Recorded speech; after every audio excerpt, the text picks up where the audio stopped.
ruin, gale, deception. Ness speaks pagoda, transmission, reception. Ness speaks pure mercury, utmost secret, swift current, rapid fire. Listen again. Listen back. Listen to the pasts of Ness. Listen inland to the long-gone wood, which rings with the cries of wildcat and brock, heorte and hind, doe and bock, hare and fox, wild fowly with his flock, partridge, pheasant hen and pheasant cock, with green and wild stub and stock. Listen to the wrench of the door in the centrifuge dome. Listen to the rise of the still encroaching ocean. Listen to the silence of the merman who would not talk e'en when tortured and hung up by his feet. Listen to the rumoured motion of the rumoured bodies on the rumoured shore. Shut up and listen, though. Will you really listen? What the fuck is that coming from the Green Chapel?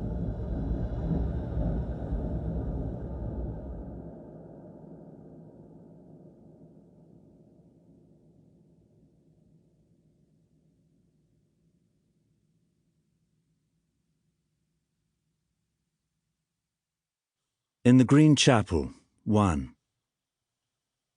The Armourer says, "Who will describe the chapel's design and position?" "I," says the engineer. 10 tall thin crosses on the west wall and 10 on the east. 5 on the north, and the south wall is open. Its status as a building of worship is unmistakable, so too the nature of its god. Its roof is ferro-concrete and strikingly vaulted. Its pillars are ferro-concrete and devoid of fluting.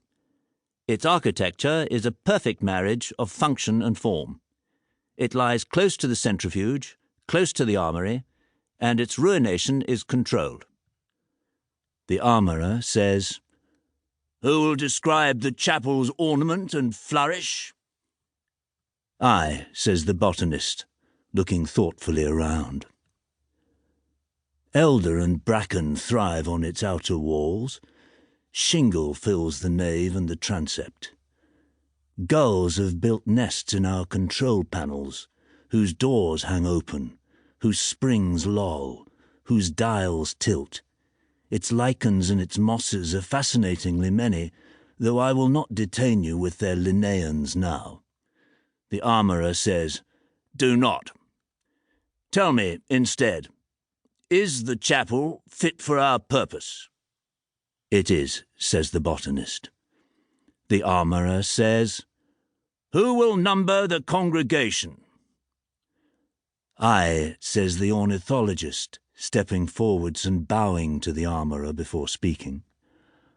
"Our congregation numbers the ghosts of those who worked here to make today possible, including the indentured Chinese labourers who kept grasshoppers in jars to remind them of home, and the German POWs who raised their voices in song.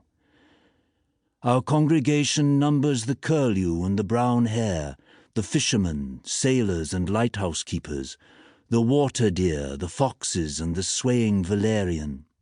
The Armourer cuts across, the ornithologist says, "Enough of your pieties. Who will take the service in the chapel?"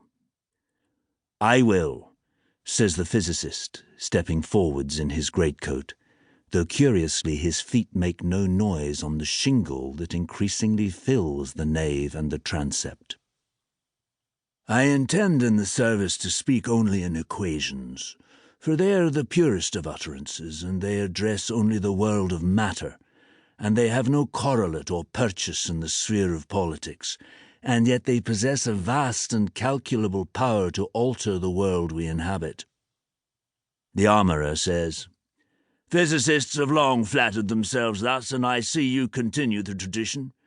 Nevertheless, I thank you all for your work and preparation. We are ready to bring in the bomb to complete its..."